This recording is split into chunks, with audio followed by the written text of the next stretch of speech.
This week is all about tasting, and we're gonna take the time to break the neck of a myth some trainers are still using. See you soon.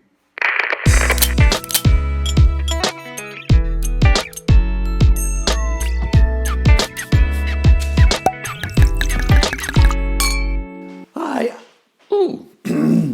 Hi and welcome to S.Chablis for this new week's edition of the Q&A. I hope you had a wonderful weekend here in Chablis. It was actually really lousy.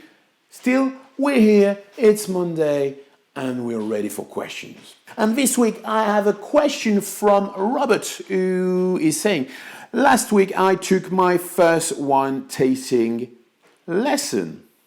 Very good. It was about Bordeaux, so it wasn't with me. All right? Robert, be careful. And the trainer told us about taste, as you should in a tasting. I'm not too sure of the explanation about the tongue and the different areas that are dedicated to some tastes. Wow. So first of all, Robert, I would need to understand why you're asking me that question, because, well, you were with a trainer, so always take the time at the break or after the lesson to go and ask. I mean, that's what I usually do. I'm here and you can ask questions you don't want to ask when everyone is around. So my question to you would be, why didn't you do that? Now, what you got to take into consideration is that when we talk about taste, we are going to talk about the tongue. Taste won't be only based on the tongue. There's some other things, but because of your question, I'm going to concentrate on the tongue. I see what you mean.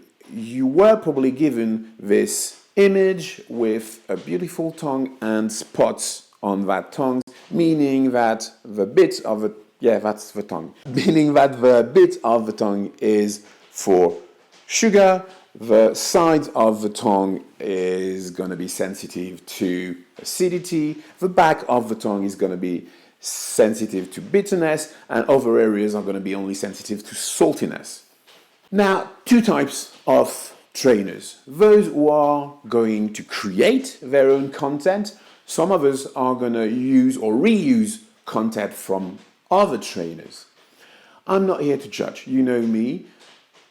Whenever you're going to see that picture, the speech you might want to tell is going to be based on this area is for that and for that only, and the back of the tongue is for bitterness and bitterness only. Now, if you do research, because you should always bring original content to your trainees, you're going to find out that that's a misconception. I can easily say that some areas of the tongue might be a bit more sensible to some tastes. But saying that they only will feel those tastes is actually totally false. And I know that this tongue is going to be used in tasting, it's used in schools, it's used everywhere, and most people make the mistake because they don't really read the content or they don't do the research before.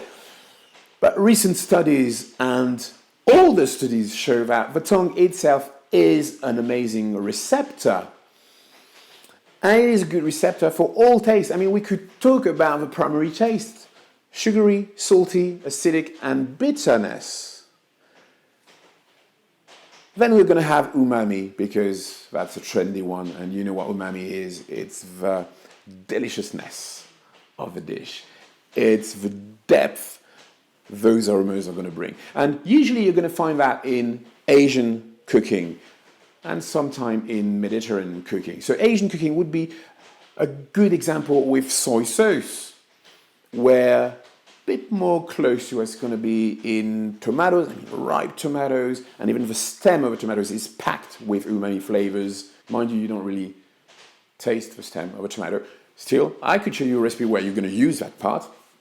Or maybe mushrooms. Those are going to be amazing examples of umami. And I will always add more, because the tongue is such an amazing thing to talk about when you talk about tasting. And I usually link it to touch too. So you're going to use your 5 senses when you actually taste. But I won't tell you more because some people might want to take that contact and use it without knowing the whole story. Yes, the tongue has receptors. It seems like they're not defined in some areas, so your whole tongue is able to taste everything, maybe at different times, maybe at different levels, but your whole tongue is able to taste everything. And you start to know me, I'm not here to judge anyone. Any trainer manages his courses or her courses the way he or she wants to.